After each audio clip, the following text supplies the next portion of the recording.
Welcome back to the Behind Their Business podcast, or if this is your first time listening to the show, welcome. I am so glad that you are here. Today, my guest and I are going to be talking about the awful culture at her 9 to 5 that led her to building a business and making that jump to full-time entrepreneurship. I know a couple of you listening have been at, well, I would say the majority of you have been in a 9 to 5 at some point, or you are thinking about leaving your 9 to 5, you're somewhere like in that vicinity right now. And then we also have those of you listening who have already made that leap to full-time entrepreneurship. So this is going to be a really good topic for pretty much everybody listening. And our guest today is a wife, a mom of two, and an owner of three businesses. So to say she's busy is an understatement. She's worked in corporate, small business, and the startup world, which is something that you guys know I have done too. So we will have a lot to talk about in this interview, but we're going to try to keep it concise and not dive into too many different things. But welcome to the show, Taylor Parker. I am so glad that you are here today. I'm so happy to be here. I cannot wait to dive into this because before we hit record, you said something that was really great. So I want to make sure that we add that back in. But before we do that, can you just tell us, like, take us on a journey where you were a couple of years ago before you started this business and just kind of dive into what was happening at that 9 to 5? Absolutely. So my husband and I have been married 9 years. Right before we had our oldest son, who's now 4, we started a trucking company together. It's local, just triaxle dump trucks. We run locally here around Nashville, Tennessee. So that was business number one. So in that, I was like, I'm going to be a stay-at-home mom. This is going to be great. We had our first son. And about 6 months in, I was going crazy. I was like, I got to do something. I got to have something going on. So I actually went back to a lady I had worked for a long time, off and on. So I was about 14, in the catering and event space. And doing that, I got to learn a lot. I did a lot of her social media as social media became bigger and bigger and bigger pieces of the pie.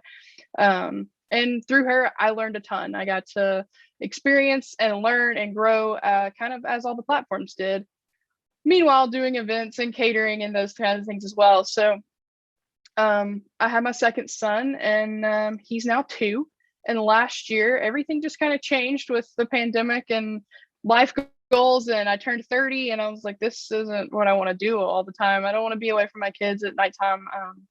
I want to take them to school, and I want to pick them up, and I want to be able to do it, but I don't want our lifestyle to be influenced by the fact of income. So I started a digital marketing company with a business partner last year. We had a fantastic year. Luckily for us, digital marketing exploded during COVID instead of everything else. So we had 6-figure year last year and did fantastic. And after that, like I said, my goals, my life, my everything just kind of changed a little bit. So the culture of the job that I had wasn't necessarily wrong for everyone, but it was wrong for me in that time of life. In this space of life, it wasn't conducive to where I was trying to get to. And my husband and I have goals and things as well, but I just wasn't cut out to be that stay-at-home mom or the 9 to 5 mom. I take my kids to school every day. They go to a half-day preschool. I pick them up at 12. I bring them home. We do schoolwork or whatever, or grandparents' days, or we have a nanny a few days a week. But getting to all that and moving to all that took me going, this culture isn't building my goals. It isn't pushing me to where I want to go. So after the digital marketing agency began and took off, I started coaching, business coaching. And that started late last year, early this year, and has been fantastic. I never realized how much I absolutely love helping other people build their dreams in with that. So I kind of get this broad spectrum right now of everything I love to do. And I've never had this much like clarity of loving what I do.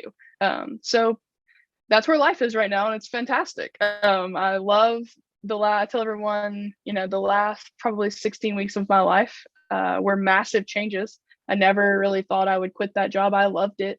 It was just not conducive to, I couldn't grow my digital marketing agency like I needed to because my time was split. And being able to take that time, focus, and regain some clarity, we closed more 6-figure contracts in December than we've ever closed. So we set ourselves up for a massive 2022. And all the doors just seem to open at the right time with that decision. So I want to make sure that I'm hearing all of this correctly. So you said that so which businesses are you operating now? Are you still operating all three of them? The coaching, the agency? Okay. So All three. the six-figure contracts, was that from the trucking business that No, the digital agency? marketing. Yep. Okay, cool. I just wanted to make sure that I was like on the same page as everything. But when you were talking, you said something that really resonated with me. You said, I'm not made to be a stay-at-home mom and I'm not made to be in a 9 to 5. And when you said that, I was like, that is me. This is me. And I know that so many other people are going to relate to that too. Did you have something you wanted to say? Yeah, I love my kids. Like they're my world. My two little boys are everything I do for them.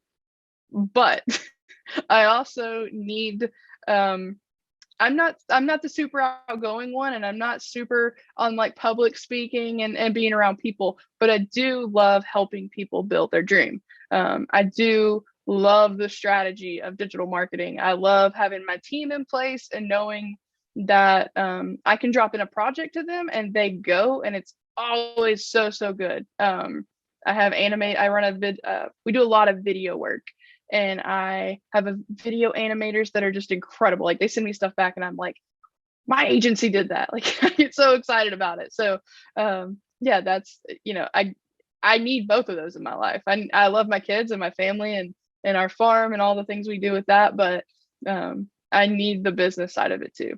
No, yeah, I can relate to that so much because there's some days when I don't really have work to do and I'm just in like stay-at-home mom mode all day. And I'm like, I could not do this full No, time. I couldn't I either. Anyone who is a stay-at-home mom full time and is not doing anything else, kudos to you because just like a couple days out of a month and I am going insane. Same. Absolutely the Um, same. yeah, that's why we have somebody who comes a couple days a week. My husband helps a couple days a week while I'm doing some work stuff. But yeah, it's crazy. So I would love to know if you can share, do you have any specific examples of like the toxic culture that you were experiencing? Like anything that just kind of like pops into your mind? I think one of the things about essentially a small business, but it happens on the corporate level too.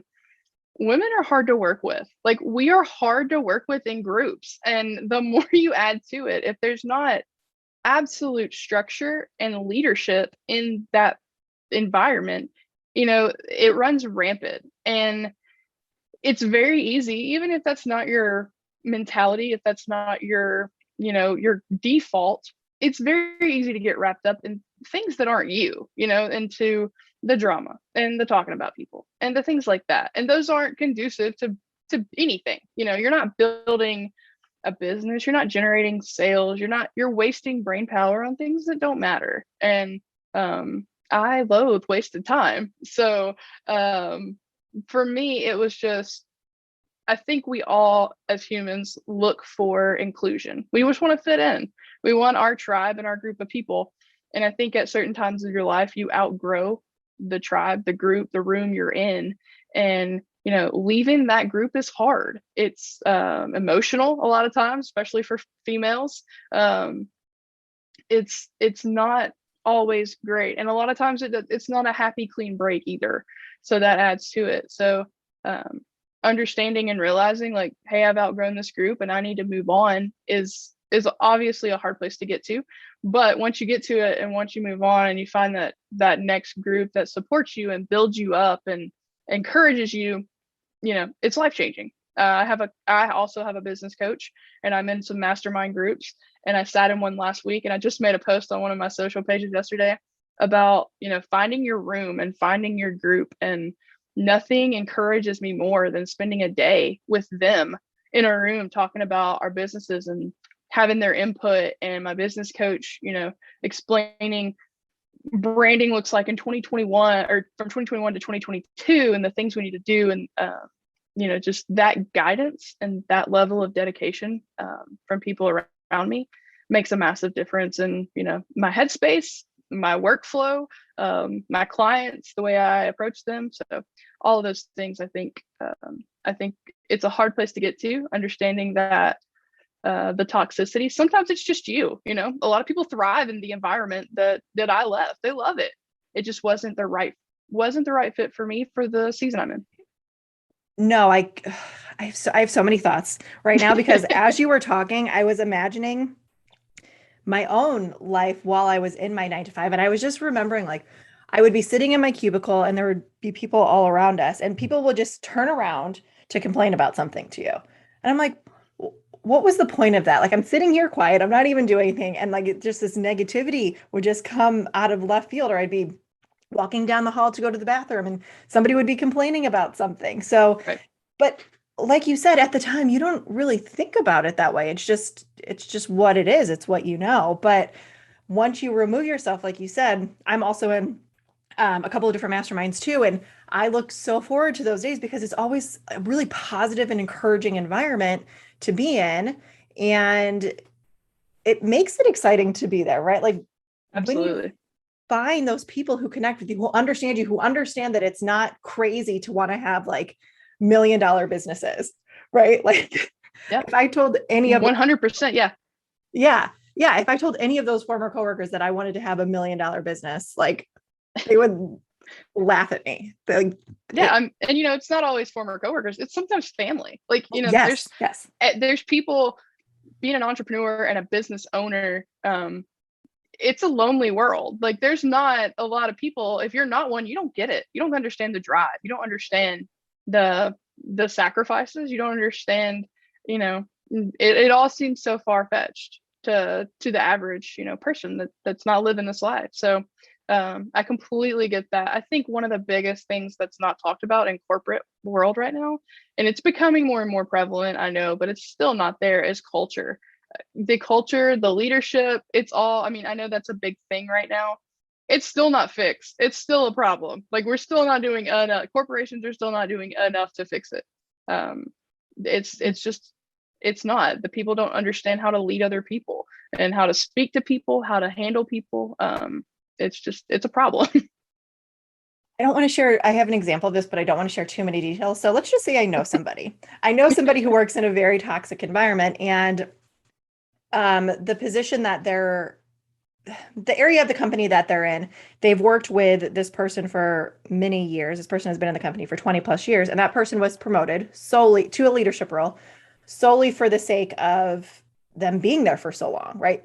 But I think that kind of goes to your point. Like this person does not know how to lead. Like you have to have specific well, I mean, I guess training in some cases, or at least a willingness and an excitedness, if that's even a word, about being a leader, about being in a leadership role, right? Not everybody's meant to be a leader. Not everybody's meant to be a CEO of their business. And if you're not, that's okay. Like nobody's saying that you need to be.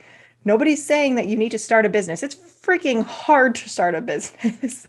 It And then is super hard to start a business. it's hard. You cry a lot. You say you want to quit a lot. You think about going back to a 9 to 5 a lot. But at the end of the day, like you were talking about, the flexibility and the freedom that you have, it's just unlike anything else, right? Absolutely. Yeah. So what would you say right now to somebody who is in a 9 to 5, or they're in some kind of toxic environment? They want to leave, but they're really scared to do so. And I also want you to talk a little bit about what we were talking about before we started recording about just kind of like the time that we're living in right now, because I think that it kind of fits in really well with this. Yeah, I'll be honest. My thing always in coaching and everything is processes and strategies. If you want out, if you're ready to make the jump, if you're scared, if you're not there financially, whatever you're looking at, is get it on paper, get it written out, get a plan. If you can't, find a coach. If find someone who relates and that can sit down and map it out with you. If you can adjust the plan doesn't have to be set in stone, but get something out there. Getting it out of your head, always good. Get it out of there and onto paper. Get it trackable. Get it, make yourself feel better. Hey, hit a milestone, celebrate the win. Get to the next milestone, celebrate that win. Small wins add up. Every week in my coaching groups, we celebrate wins. Every Monday, we talk about what we're going to do. Every Friday, we follow up and we celebrate it. Doesn't matter what it is. Maybe you walked twice this week. Maybe you made it to school every day with your kids on time. Whatever it is, we celebrate it. Those small wins add up and they change your mentality. right now during, the great resignation, like we were talking about earlier, the culture, the things that we need are changing and developing. You During this time, we're finally to a place where we can say, this is what I want my life to look like, and do it. And I think that's just massive.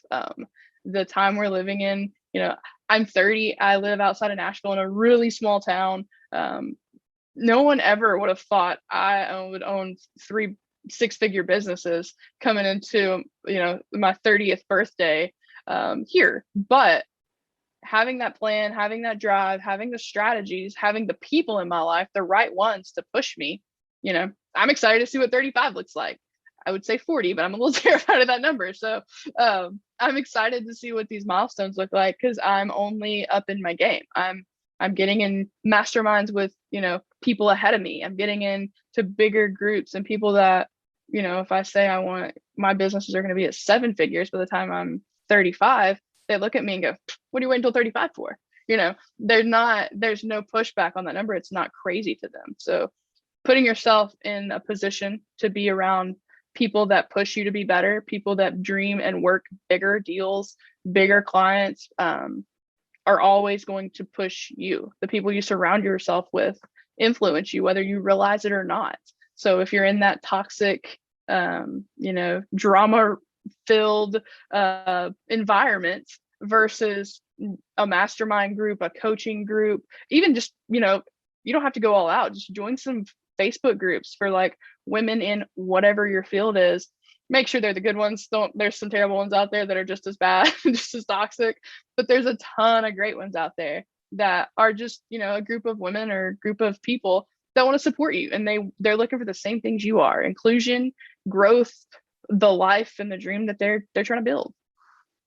Yeah, and I completely resonate with all of that. And we have a free Facebook group in my world too. So if you want that place, I am not about negativity. If anything negative is posted, it's gone. Like I don't have time for that. I don't have space for that. But there's a couple of things that I want to talk about. I know that you said if you're in that 9 to 5 and you're scared, map it out. And I think when people think about it, they don't realize how close they are to actually reaching their goals. Like once you outline it, you're like, I only need, like, let's just say, for example, you have a coaching business, right? You only need probably like 2 or 3 clients to match what you were making at your full-time job, like with benefits included, right? Absolutely. Yep. Yeah, but people don't think about it that way. They're just like, oh no, it's really big and scary because it's something new. But as we all know, that safety net is ingrained in us. Yep. Most people went to public school, some went to private if you were homeschooled, I'm sure. But I have a whole topic I do in a live thing about how the culture of public schools trains us to be employees. And it does. Yep. It's ingrained in us, yes, from the time we start kindergarten or preschool until we graduate, that, they essentially break us. You're told when you can eat, you're told when you can go to the restroom, you're told where to be and at what times, and the timelines and the lights and the buildings, and like all the things line up, and that was one of the things when I had kids. I was like, my kids don't have to have a 9 to 5 job. And if they're going to learn one thing from their mom, it's going to be, you can be successful and not work for someone else, and whatever that looks like. And if they want to work for someone else, that's fine, but they're at least going to understand they don't have to have that 9 to 5 to be successful. And success looks different. I think that's another thing we're learning in 2021, 2022 is success isn't necessarily money anymore. It's time, it's freedom, it's traveling, it's, getting to take your kids to school every day, getting to cook dinner every night and be with your kids and your husband or your friends. And all of these things are starting to matter. Even some of the clients that I'm working on right now are so culture focused. I love it. The inclusion, the drive from them, and just their entire purpose is to push culture change. And I think that we're going to see more and more of that as we go through this year, but in the next couple of years to come.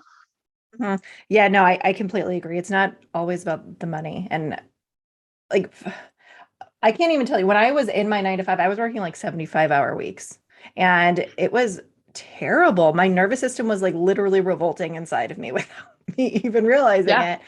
And now it's like I work less than 10 hours a week and I make triple what I was making at that 9 to 5. Right. Which also, Yep. again, something people don't realize, you don't have to necessarily work harder to make more money. Like we No, also need I to. work less now than I ever have. I was raised under the mindset that you're the hardest worker in the room. Yes. And, I worked same thing at my 9 to 5 was a little different than most. I didn't have to be there from 9 to 5. It was a job, but my hours were all over the place because it was event based. So, we would have nothing Monday through Wednesday, but Thursday through Sunday, we might work 15 to 20-hour days. So it just depended on what was happening.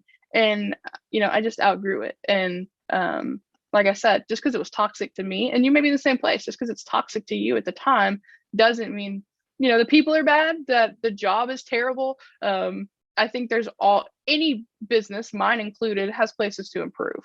Some people's are culture, some people are processes, some people are financial, like whatever that works out to. We all have places to grow, always. But I think sitting down, taking a deep dive of yourself and going, hey, what are my goals? 3 months, 6 months, 1 year, 5 years, and map it out. I check in with my goals far too often, probably.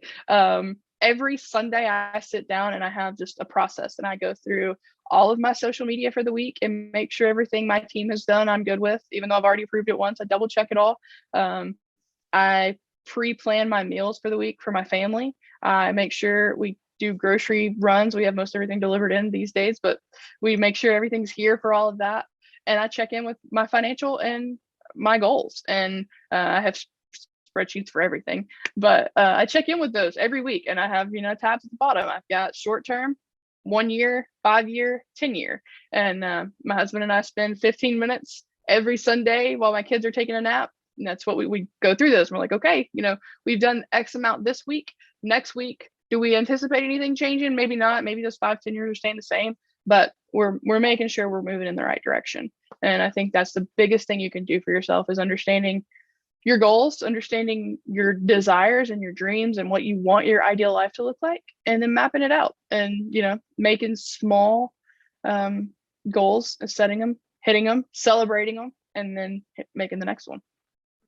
We are all about building our businesses around our lives over here. So I am so glad that you are on board with that mission. And I feel like we were like lost at birth or something. I feel like we're the same person. It's very strange. We very well could be.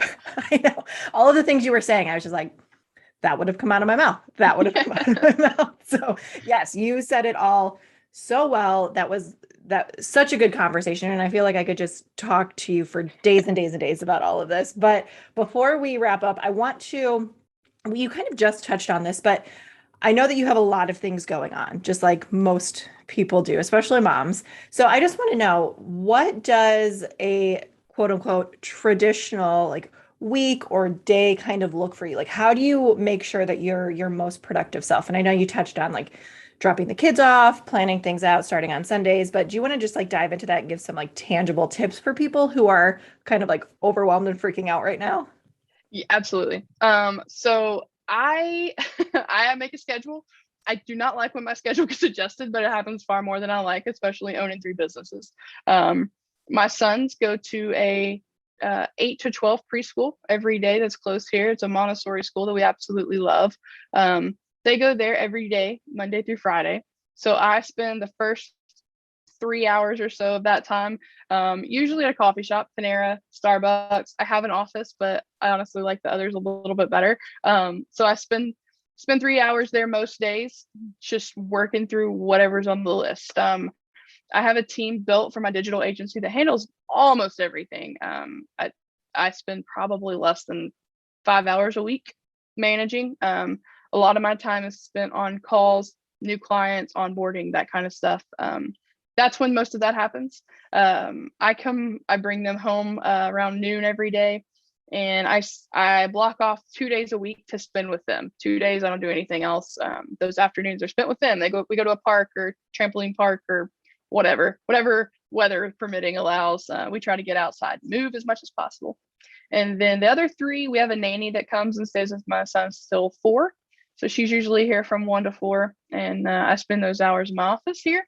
And those are usually spent coaching calls and I don't do a whole lot for our trucking company anymore. Thank goodness I've outsourced most of it, but I still handle payroll and I still handle some tax and accounting stuff. So that fits in on those days as well. But we do a lot of video work. Sometimes I'm on site for that. Sometimes I'm not. We do a lot of live streaming around the country for conferences and things like that. So I usually travel to those, but I have a fantastic support system here with my husband, my father, the nanny that stays with our boys. So they all make it possible.